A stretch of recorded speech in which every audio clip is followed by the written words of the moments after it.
All right, Jim, our next question. We have a few more before we wrap things up. This one, we got to do this every few years just to set the record straight.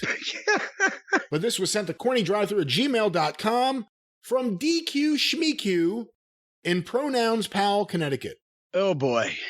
He has 3 different names. His email address is one name, his name in that email is another one, and then DQ Schmeeq will honor that and not reveal his other names. I thought that once everyone heard the full story about the Montreal Screwjob, namely that Bret Hart was uncooperative, that we could all stop crying for Bret Hart. Yet everyone seems to be back to pretending Bret Hart was victimized. He wasn't. He wouldn't drop the title before the pay-per-view, and he wouldn't drop it in Montreal. Why is this so hard for people to understand?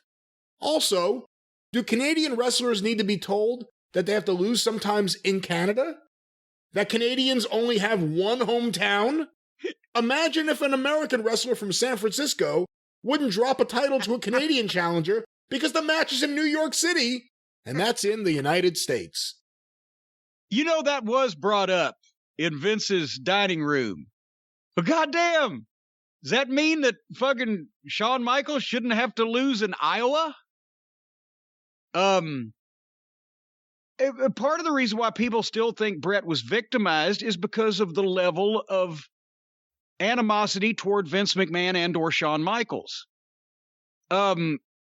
Anybody in the business who knew the both of them personally was on Bret's side because Shawn Michaels was the most unmitigated, fucking raging, uncircumcised prick asshole in the wrestling business at that time. The fans who liked Bret, and some of them liked Shawn because they hadn't met him personally, were mad at Vince for screwing Bret out of Vince's title. So that's why Bret has still, and again, and I've said my standpoint was I wanted and hoped for to see Bret in a legitimate locker room fight with Shawn Michaels just beat the shit out of him and knock his eyes fucking straight. Personally, that was but professionally, we had to move on as a company without Bret, and Shawn Michaels was a prick, but he was our prick. So he needed to have the belt. And part of it was, again, as I've said many times, I wasn't used to that level of drama in the wrestling business because I'd never been involved in a situation where Vince put up with as much shit as he did from either one of those guys and catered to them as much as he did with trying to make everything okay. And I longed for the days of Bill Watts, where the difference is Vince just manipulated Bret into the ring and swerved him and double-crossed him out of the belt. Bill Watts would have probably said, if you don't get in there and drop this goddamn belt in this match, I'm going to beat you up right here, right now.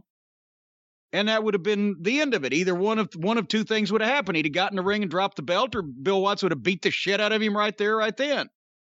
But there would have been this goddamn hand-wringing and gnashing of teeth and all the fucking shit we had to go through. So, but that's why the people still sympathize, the fans still sympathize with Bret because they view Vince as the evil Mr. McMahon. And most of the boys were on Bret's side because they knew Shawn Michaels. And you wouldn't, except if you were in Shawn Michaels' little Treehouse Boys Club, you would not, under any circumstances, take Shawn Michaels' side over Bret Hart. So that's where that comes from. Plus, Bret Hart had in his contract reasonable creative control. And also, and we scoffed because, he just got put in the Canadian Sports Hall of Fame. So a lot of us scoffed at the time of how seriously Bret took Canada. But as we've seen, Canada, he was a big draw there, and they still take him seriously. So he protected his image.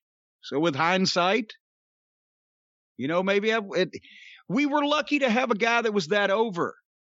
But we just weren't lucky to have a fucking owner that made a deal with him stay and then reneged on the fucking deal, and we had to go through all that shit.